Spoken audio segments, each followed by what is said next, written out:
사랑하는 성도님들, 생명을 소중히 여기는 달 사순절 둘째 주일로 우리가 예배를 드리고 있습니다. 이번 주일과 다음 주일은 온라인 영상 예배로 드린다라고 하는 것 또 사전에 공지해 드렸고, 온라인 예배를 드릴 수 있는 분들은 또 참여하시고, 그렇지 못하신 분들은 또 성경을 통해서나 또 찬양을 통해서나 아니면 TV 또 기독교 방송을 통해서나 그렇게 예배를 대체하실 수 있기를 바랍니다. 코로나가 한국 땅에도 600만 명이 지금 넘는 확진자가 증가되고 있다라고 하는 소식을 들었습니다. 김천에도 하루에 500명, 600명이나 되는 엄청난 그런 코로나 확진자 수를 이렇게 공표하고 있습니다. 더욱이 또 공교롭게도 저희 늦둥이 꼬마가 학교에서 또 이렇게 돌파 감염으로 또 이렇게 확진되어서 월요일까지 또 온 가족이 화요일까지 그렇게 격리 생활을 좀 하고 있습니다. 여전히 또 우리 마을이나 우리 교우들 중에도 코로나 또 확진되신 분들도 있을 수도 있고, 또 코로나 증세가 감기 몸살처럼 살짝 이렇게 오는 경우도 있기 때문에 그런 증세가 있을 수도 있지만, 혹여라도 의심이 되시는 분들은 또 약국을 통해서나 보건소를 통해서 그렇게 키트로다가 검사를 하실 수 있기를 바랍니다. 학생들은 학교에서 나눠주는 키트로다가 검사를 할 수가 있지만, 우리 일반 장년들은 또 보건소에서 또 이렇게 검사를 받으실 수가 있고, 약국에서 코로나 검사할 수 있는 그런 진단 키트가 있으니까 그것을 활용하실 수가 있을 것입니다. 또 고무적인 것은 이제 우리나라에도 10분의 1이 넘는 숫자가 코로나에 감염을 경험했고, 또 우리가 지금 코로나 백신 주사를 3차까지 맞으신 분들이 60% 이상이 된다고 합니다. 얼마나 큰 효과가 있는지는 모르겠지만 더욱이 치료제가 나왔다고 해요. 그래서 뭐 혹시라도 이렇게 감기 몸살 걸렸다, 그런데 코로나가 아닐까 의심하지 마시고 검사를 받아보시고, 한 일주일 정도나 또 열흘 정도, 넉넉하게 열흘 정도 이렇게 격리 생활을 조금 하시면 되니까 너무 염려하지 마시고 검사 꼭 받으시고, 검사 받으셔서 확진 판정을 또 받으시면 또 병원에서나 또 면에서나 또 시청에서 필요한 물자를 공급해주고 약을 무료로 공급해줍니다. 더욱이 어르신들 같은 경우는 코로나 약을 또 이렇게 무료로다가 주신다고 하니까, 그렇게 해서 코로나 감염되었어도 너무 염려하지 마시고 적절하게 잘 또 대비하셔서 그렇게 진행을 하시면 될 것 같습니다. 그럼에도 불구하고 여전히 우리가 또 이 상황이 더 확산되거나 또 약하신 분들 같은 경우 또 감염되면 또 오래도록 앓으실 수가 있으니까 또 각자 일상생활 속에서 마스크를 잘 착용하시고, 또 우리의 또 먹는 음식과 또 손을 통해서도 들어오게 되니까 손도 또 깨끗하게 그렇게 청결하게 하시면서 우리 코로나 이 상황들을 잘 극복하실 수 있는 우리 지혜로운 성도들이 될 수 있기를 바랍니다. 우리 사랑하는 성도님들, 옆에 있는 또 가족들과 우리 나 스스로에게 이렇게 한번 인사 나누기를 원합니다. 용서를 잘하는 성도가 되십시다. 용서를 잘하는 성도가 되십시다.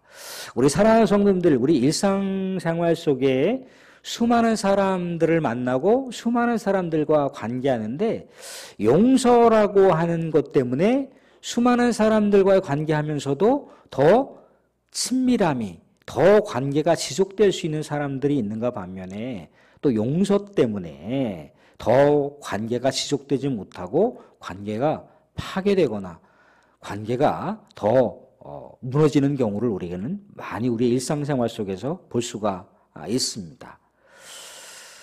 누군가 우리에게 죄를 지었단 말이죠. 그런데 그 누군가가 그 죄에 대해서 내가 지난번에 이러이런 일로 인해서 피해를 끼친 것 같은데 미안합니다. 좀 용서해 주세요. 한번 봐주세요. 라고 이렇게 누군가가 얘기를 하면, 그래도 이 사람 인간성이 나쁜 사람은 아니구나. 성정 자체는 착한 사람이구나. 라고 하는 생각을 가지면서 또 더 깊은 관계, 또 그 관계를 지속해 나갈 수가 있습니다. 그런데 나에게 분명히 해를 끼쳤고 나에게 죄를 졌는데도 불구하고 사죄 한마디 않고 그냥 자기가 잘했다라고 그렇게 주장을 하게 되면 어떻습니까? 마음이 불편해져요. 관계를 끊고 싶습니다. 더 이상 관계하고 싶지 않고 상종하고 싶지 않은 그런 마음이 들 때가 있다는 거예요. 그런데 사랑하는 성도님들, 그게 우리에게 상대방이 죄를 지었을 때도 해당이 되지만 또 그 반대로도 성립이 된다는 거예요. 우리가 또한 알게 모르게 상대방에게 누를 끼치거나 상대방에게 죄를 끼치거나 상대방에게 죄를 짓는 경우도 있을 수 있다는 겁니다. 그런데 상대방이 뭔가 나에게 로부터 뭔가 미안하다, 용서해달라, 한 번만 봐달라 라고 하는 그런 뭔가 말을 하거나 제스처를 할 줄 알았는데 아무 말도 하지 않고 있고 아무런 행동도 취하고 있지 않으면 상대방도 굉장히 불쾌할 수가 있고 상대방도 야, 이 사람하고 내가 관계를 지속해 말아야 되나 라고 하는 그러한 갈등이 생길 수가 있다는 겁니다. 그런데 우리가 상대방에게 그렇게 누를 끼쳤을 때, 죄를 지었을 때, 지난번에 내가 돌아보니까 당신에게 이러이러한 죄를 저지른 것 같다. 이러이러한 실수 때문에 당신이 굉장히 피해를 많이 보지 않았을까 그런 생각을 한다. 미안한다. 정말 진심으로 미안한데 용서해달라. 한번 봐달라. 그러면 상대방도 그렇게 반응할 수가 있다는 거죠. 이분은 원래 성정 자체가 착하신 분이구나. 나쁜 분은 아니구나. 라고 하면서 그렇게 돈독한 관계를 유지할 수가 있고 더 깊은 관계가 될 수가 있고 그 관계를 지속시킬 수도 있다는 거예요.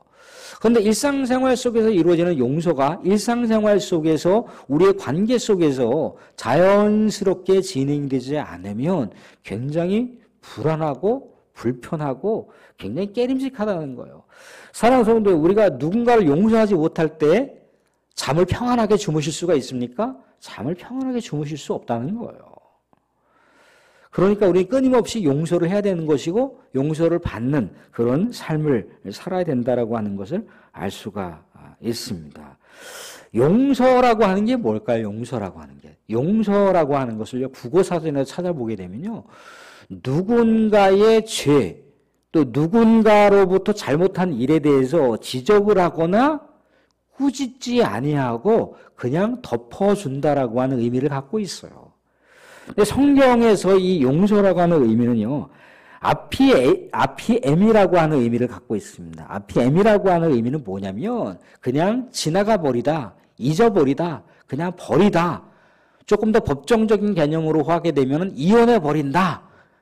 그냥 좀 의미상 용서라고 하는 것을 성경으로 들어가게 되면, 지난 일에 대해서 잊어버려 주는 것, 지난 일에 대해서 다 뒤로 넘겨버리는 것, 그저 그냥 버리는 것, 그런 것으로 생각을 해볼 수가 있다는 거예요. 우리 사랑하는 성도님들, 누가복음을 보시게 되면 탕자 이야기 잘 아시죠? 그죠? 탕자가 아버지께 정말 천인공노할 그런 불효죄를 저지르고 집을 떠났습니다. 그래서 아버지께로부터 불경한 죄를 짓고 나서 아버지께로부터 받은 그 돈을 허랑방탕하게 막 다 허비해버렸다는 거죠. 그런데 이제 나중에 보면은 유대인들이 가장 그렇게 좀 부정하게 생각하는 돼지 쥐염 열매나 먹는 그것도 제대로 먹지 못해서 힘들어하고 있는 이 탕자가 마음을 돌이켜서 내가 아버지께로 가야 되겠다. 아버지께로 가게 되면 내가 몸종과 같은 그러한 삶을 살 수도 있겠지만 그래도 내가 이렇게 굶주리지는 않겠지라고 하면서 마음을 돌이키고 아버지께로 향했다는 겁니다. 근데 아버지가 이 탕자를 계속해서 기다렸다는 거죠. 그런 다음에 탕자를 보자마자 그렇게 한 걸음으로 달려가 탕자를 안아주시고 탕자를 품어주시고 탕자를 다시 집으로 데려가서 많은 사람들에게 내 죽었던 아들이 살아 돌아왔으니 잔치를 베풀어 봅시다 라고 하면서 그렇게 잔치를 베풀어 가는 장면을 볼 수가 있습니다. 거기서는 뭐 용서했다 뭐했다 그런 의미라기보다도 그저 아버지가 자식의 죄를 잊어버려주는 그런 놀라운 은혜의 사건, 놀라운 사랑의 사건을 우리가 볼 수가 있다는 거죠. 그렇게 용서라고 하는 성경적인 개념은 그렇다는 겁니다. 잊어버리는 거예요. 뒤로 던져버리는 거예요. 그런 개념을 우리가 용서라고 하는 것을 생각해 볼 수가 있는 거죠. 사랑하는 성도, 오늘은 예수님께서 5번째 기도 제목으로 제자들에게 그렇게 기도하라고 합니다. 뭐라고 기도하라고 합니까? 다시 6장 12절 말씀 보시면 우리가 우리에게 죄 지은 자를 사하여 준 것 같이 우리 죄를 사하여 주시옵고 그렇게 기록되어 있어요. 근데 성경 원어를 보게 되면요. 우리가 우리에게 죄 지은 자를 사하여 준 것 같이가 먼저 나온 것이 아니라 우리의 죄를 사하여 주세요가 먼저 나와 있어요. 그러니까 하나님 앞에 끊임없이 우리는 우리의 죄에 대해서 용서를 구해야 되는 그런 기도를 하라고 예수님께서 가르쳐 주시고 계시다는 거죠. 그런데 이 5번째 기도하라고 했던 이 기도의 가르침을 우리가 잠시 이렇게 생각해 보게 되면 마치 우리가 우리에게 죄 지은 자를 용서해 준 것처럼 하나님께서 우리의 죄를 용서해 주세요라고 하는 마치 조건부 기도인 것처럼 그렇게 되어 있죠. 그죠? 마치 흥정하는 기도처럼 되어 있잖아요. 그죠? 그래서 간혹 가다가 아니 이게 너무 불경한 그런 기도 아니냐. 우리 하나님 앞에 마치 흥정을 하는 것 같고 조건을 걸어서 내 용서를 받는 그런 기도 제목인 것 같다라고 하는 그런 생각이 든다는 거예요. 떨떠름하고 왠지 깨림직하다는 겁니다. 아니 어떻게 하나님 앞에 그렇게 불경하게 경박스럽게 그런 식으로 기도를 한다라고 하는 것은 마음에 닿지 않을 수가 있는 거죠. 그래서 학자들이 이걸 가지고 연구를 했어요. 연구를 했는데 이것은 조건부 기도가 아니다. 흥정 기도가 아니다. 율법 기도가 아니다. 내가 뭔 것을 했기 때문에라고 하는 공로 기도가 아니다라고 하는 것으로다가 수많은 사람들이 연구를 쭉 해놨어요. 그죠?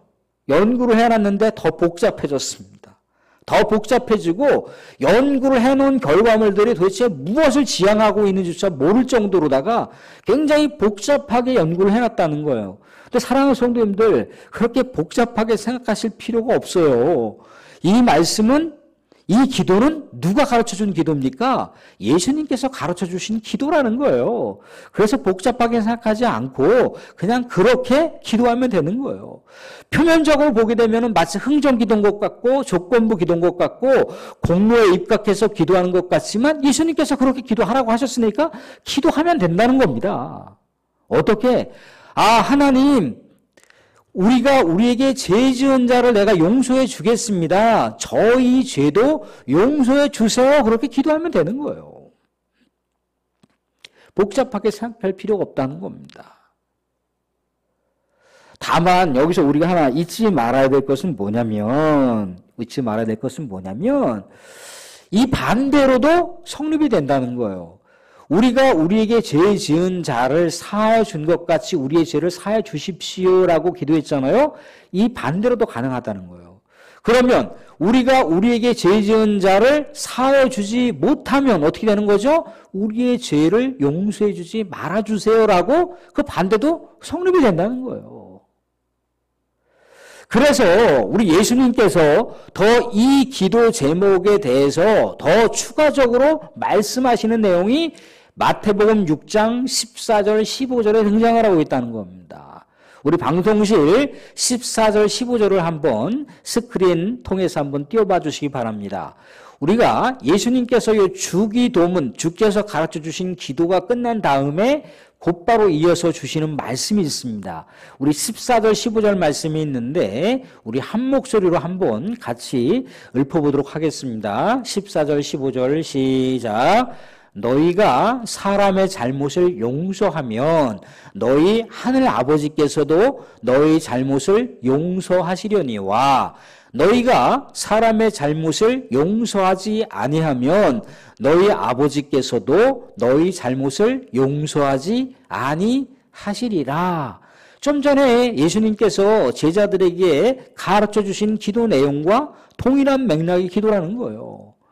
우리가 우리에게 죄 지은 자를 사해 주면 하나님께서도 우리의 죄를 용서하시겠지만 우리가 우리에게 죄 지은 자를 용서하지 않으면 하나님 아버지께서도 우리의 죄를 용서하지 않으시겠다는 거예요. 그러니까 어떻게 하라는 겁니까?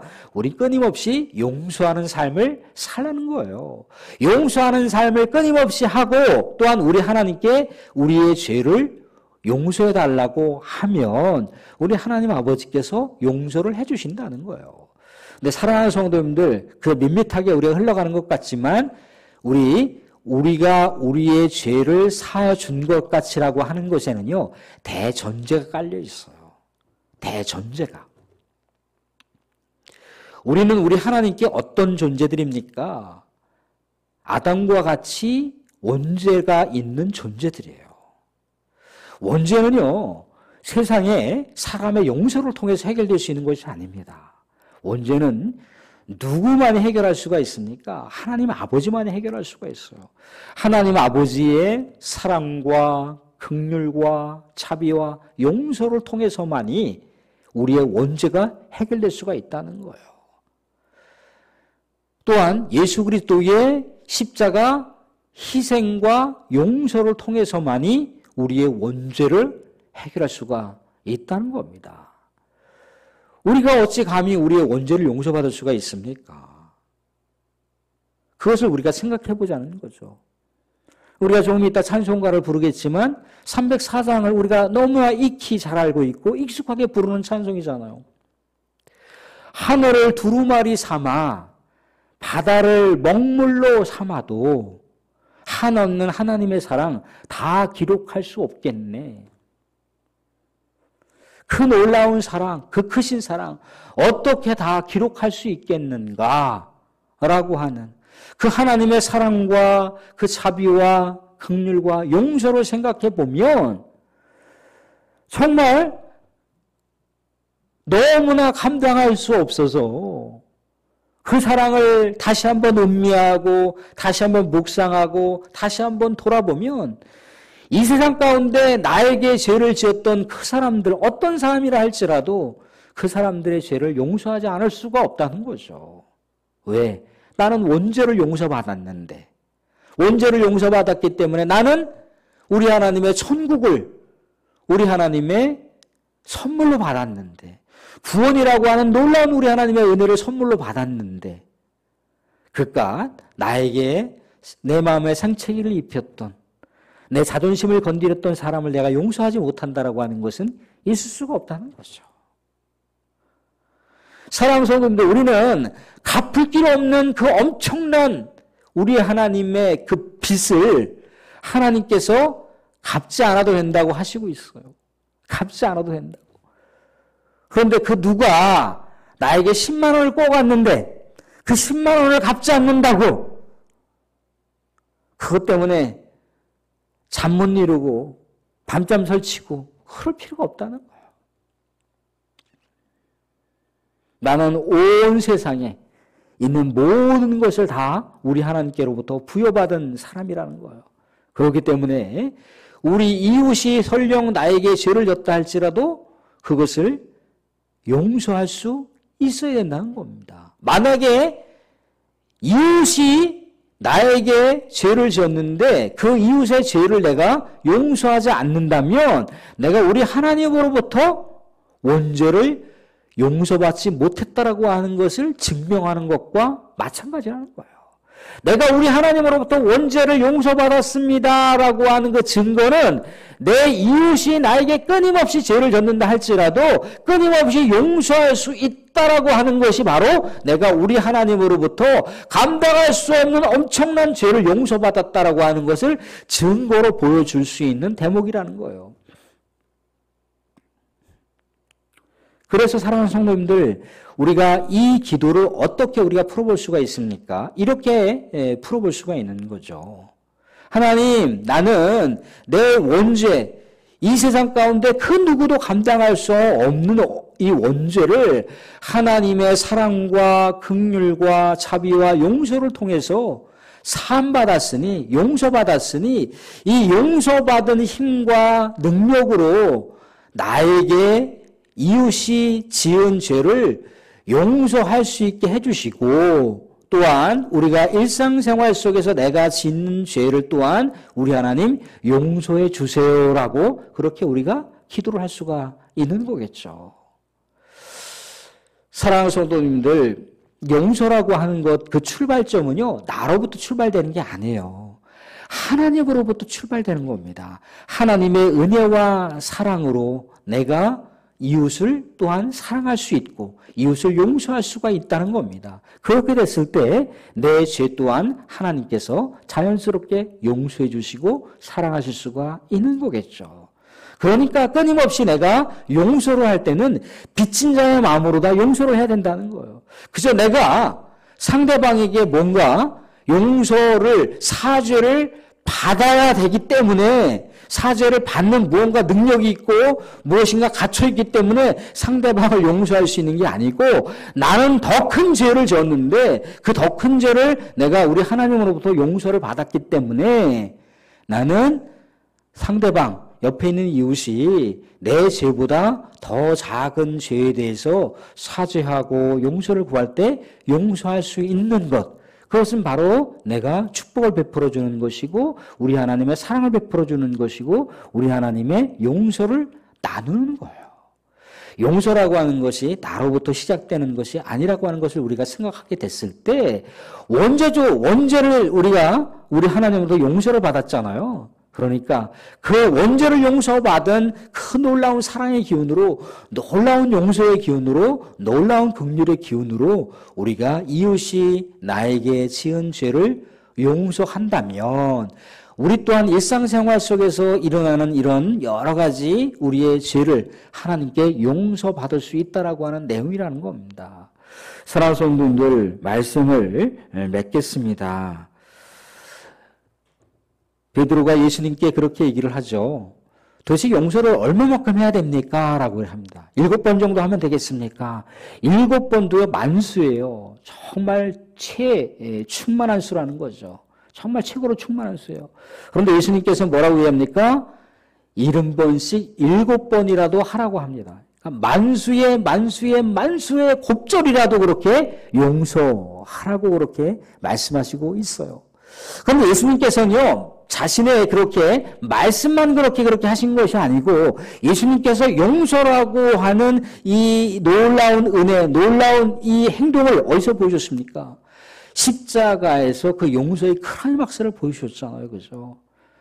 아버지, 저 원수들이, 저들이 지금 행하고 있는 죄를 저희들이 모릅니다. 저들을 용서하여 주시옵소서라고 그렇게 하늘 아버지께 기도하면서 마지막 최후의 순간을 그렇게 십자가 마지막 죽음을 맞이하는 상황 속에서도 원수조차 품으시고 용서하시고 그것을 위해서 또 하나님께 기도하는 그런 놀라운 예수 그리스도의 사랑과 용서의 실천적인 삶의 단면을 우리가 십자가 예수 그리스도를 통해서도 볼 수가 있다는 겁니다. 사랑하는 성도님들, 용서라고 하는 것은 그렇습니다. 우리가 우리의 모든 것을 용서받았는데 그 어떤 것이라도 용서할 수가 없겠습니까? 사랑하는 성도님들, 우리는 끊임없이 우리의 일상생활 속에서 또한 용서하는 삶을 또한 실천하시고, 왜? 예수 그리스도께서 나를 용서하셨기 때문에, 하늘 아버지께서 나를 사랑하시고 나를 긍휼히 여기서 용서하셨기 때문에 그 용서받은 마음을 가지고, 우리 하나님의 사랑받은 마음을 가지고 이웃을 용서하는 삶을 끊임없이 살아야 될 것입니다. 그런 가운데 우리가 용서가 많아지고 용서하는 삶이 우리의 일상생활 속에서 충만하게 되게 됐을 때 하나님과 우리 사이에는 충만한 평강과 또한 샬롬의 역사가 넘치게 될 것이며, 또한 우리와 이웃 사이에도 충만한 그런 샬롬과 평화의 역사가 임할 것입니다. 우리 사랑하는 성도들, 늘 날마다 우리 하나님과 또 이웃 사이에 이러한 수많은 죄들 가운데 우리가 용서하는 삶을 늘 언제나 일상생활 속에서 실천할 수 있는 은혜가 저와 여러분 가운데 있어지기를 주님으로 축원드립니다.